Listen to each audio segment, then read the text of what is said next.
Morning you guys, it's Karen and I'm here to review this, the No7 Line Correcting Booster Serum.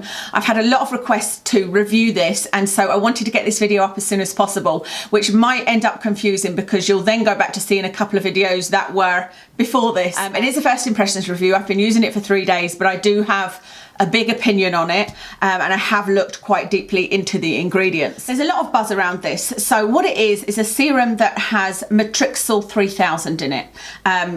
That's pretty well known, but it also has a dipeptide ester in it, which is a combination of arginine and tyrosine. So I think that that ingredient is the unique ingredient in here, although the marketing doesn't really refer to it. I think that's what makes it stand out, not necessarily the Matrixyl. So I had a look at the ingredients and I don't have any issues with the ingredients at all. There's no fragrance added to this. There's no alcohol in this. The ingredients look pretty good. There's nothing that stands out as being terrible. It's 15 ml and it comes in this sort of tube, and basically you switch it on and off at the bottom. You turn it on and you can't get anything out. Sorry, that was off. You turn it on and then you just press it and you get a little pump of it there. And it's just a nice, typical silky, creamy serum that feels lovely on the skin. And when I've used it, I've left a little time between using it and putting on moisturiser, and my skin didn't feel tight or anything. You know, it feels very lovely on the skin. The instructions are to use this twice a day. You can either add it to your moisturiser, eye cream, or even foundation, it suggests, or you can use it on its own to target specific wrinkles. So you could just use it on your crow's feet, on your forehead, on your neck, on your nose to mouth lines, etc. So let me read their claims from the website. So it says, this clinically proven targeted booster serum is our most concentrated line correcting serum. The next claim is that it's 7 times concentration. So it's 7 times more Matrixyl 3000 than our previously clinically proven serum. I'm sure that is true. There probably is 7 times more than any of their other products. But the problem is they don't tell you how much of a concentration there is in any of their products. And so it doesn't really mean much. And also they don't tell you how much is in this. And that makes me wonder, well, why? Because in this, in the ingredients, Matrixyl is 18 and 19. There's 2 ingredients make up Matrixyl, and it's the last ingredient on the list of 19 ingredients, which doesn't make me think it's concentrated. And like I said, the second reason I don't think it's that concentrated is why, if it's that concentrated, are they not saying, here's our new 10% Matrixyl? It's possible. We know it's possible with the Ordinary. So, you know, why are they choosing to say it's 7 times more potent than their other creams? They then go on to talk about all of the things that the women that they did testing with saw. So they saw visible improvements in the forehead, crow's feet, lip lines, between the brows, under the eyes, etc, etc. It says that it's suitable for sensitive skin. I would agree. There's nothing in it that I would think would be an issue for sensitive skin, and can also be used as a booster by mixing into your usual moisturiser, eye cream, etc, to supercharge them. I don't think it would supercharge them because all it would do would dilute this, and I think the idea of this is to use it concentrated. Let's talk about the evidence that No7 are referring to. So they are talking about, they have done a clinical study and consumer research.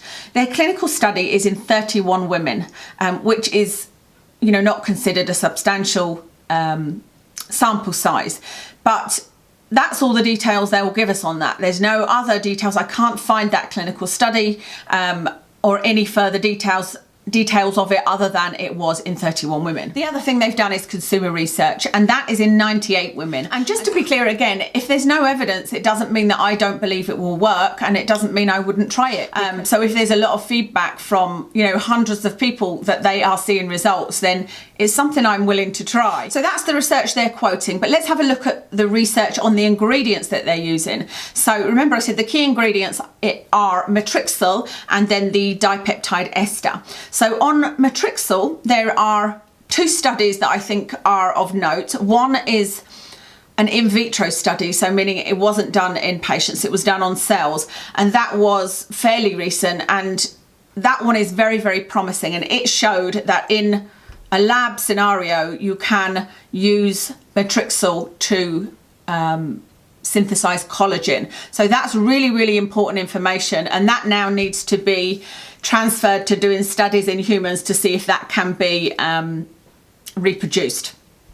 The other study is a 93-person study that if you first looked at it, you would be, oh, well, that's it. It proves it. It says that Matrixyl has worked. It's significant results in these 93 people. But that study was done by Procter & Gamble. It was a double-blind and it was randomized and placebo-controlled. So it was a good study, but it's done by Procter & Gamble because in a lot of the Olay products, they use Matrixyl. Then there's this dipeptide ester that they're using, and the only research in that is using it as a sort of anti-sensitivity treatment, if you like. So they used peppers to make people's skin irritated and then used this ester to see if it would calm it down, because what it's supposed to do is relax the skin.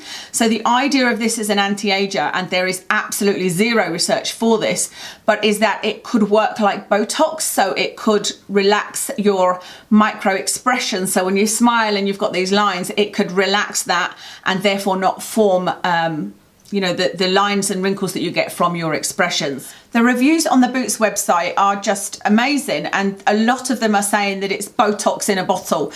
So I'm really curious to see how this works, because I feel like that may be the result of marketing, because even if you read some of the reviews, people weren't that interested until the salespeople told them that they had to stop having Botox, or they stopped having Botox because this works so well, and that was it, their interest is piqued.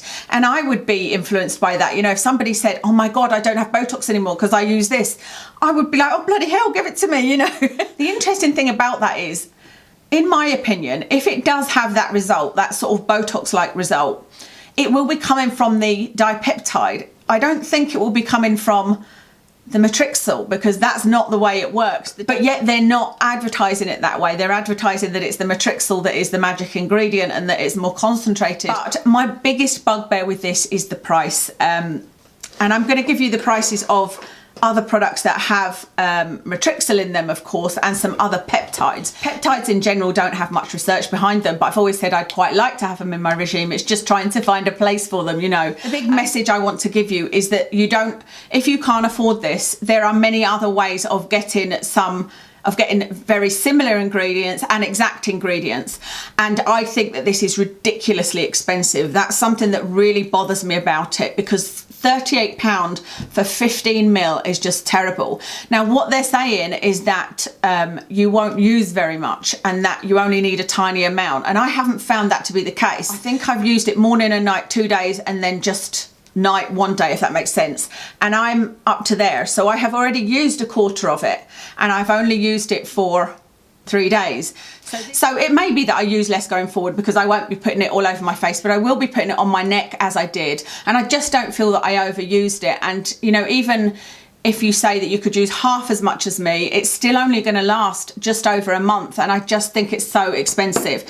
So this is the reason why I think it's expensive. This has got Matrixyl 3000 and the dipeptide in it. If you buy the Matrixyl 10% from the Ordinary, it has Matrixyl 3000 and Matrixyl Synth 6 in it. So it has a newer version of the Matrixyl that is thought to be more effective. So it has the double Matrixyl in it, and it's telling you it's 10%. So it is a highly concentrated product, and you can see, looking at the ingredients, it's in the top 5 ingredients. Bearing in mind the Ordinary one is 30 ml. To get 30 ml of this, you would pay £76, whereas the Matrixyl is £9.60. So £10 versus over £70 for the same Matrixyl ingredients that appear to be more concentrated in the Ordinary Matrixyl, plus it has the Matrixyl Synth 6. So if you're taking the fact that of their advertising that it's all about the Matrixyl, you'll be better buying the Matrixyl from the Ordinary because it's more concentrated and it's less expensive. If, however, you like the idea of the other ingredient in this, which is the dipeptide, then it is something that works in the same way as Argireline, and Argireline is in the buffet from the Ordinary for £12.70. So that has Matrixyl 3000, Matrixyl 6, Argireline, and it also has a pentapeptide 18, which is another anti-aging thing. So there is more in the buffet again, and it's more concentrated, and it's £12.70. So it is slightly different because Argireline is not a dipeptide, it's a hexapeptide, but Argireline is not proven, neither is this dipeptide, but they are both peptides that work in a very similar way by relaxing, sending relaxing signals. So I just wanted to get that message across, and it's not I'm talking about the Ordinary because they're the products that I've used, and I can see that they are more concentrated and they are able to do it at a reasonable price point, which to me just points to this being all about the brand. That's what you're paying for. And there's a lot of complaints about the packaging because there is a lot of bulky packaging and unnecessary plastic on here. So I don't have high hopes for it, but I am extremely interested because even in the whole psychology of it, I'll be interested to see if it works, because if it doesn't, then what's happening with these people that are saying it's like they've had Botox, and people are asking them if they've had Botox. If it doesn't work, is it just that it doesn't work for me? Or, you know, it's very, very interesting to me. So I'm going to do my best to have some really good photos and comparing, you know, expressions, and see if it does anything in however long it takes me to get to the end of that. I mean, it says it 2 weeks, so if I can make it last 2 weeks, I should see some improvement according to the claims. So, okay, let me tell you about my hair. For those of you that don't know, my hair is natural, and I occasionally put a wash in, wash out colour on it just to try something new. I recently put a red colour on it, so I wanted to try a purple. So this is what I used. It is the Schwarzkopf Live in purple punk. When it was wet, it looked really, really purple, but this is the colour I'm left with. And to me, this is more red than purple. I do like it. I do think it's a lovely colour, but I've just finished dyeing my hair red, and I only ever use a wash in, wash out. So hopefully this will wash out pretty quickly. Yeah, I just was expecting something a bit more purple. That was what I wanted to experience. So that's what I've got in my hair. Face-wise, I have got on the Sleek Life Proof Foundation. I can't remember the number, but I'll leave it in the description. On my eyes, it's a Jaclyn Hill palette. On my lips is Stila lipstick in liquid lipstick in Caramello. On my cheeks, Max Factor blush in lavish mauve. Mauve? Yeah, mauve. Lavish mauve. T-shirt River Island. Necklace next. Earrings next as well, I think. That's everything. Thank you so much for watching today, and I'll speak to you soon.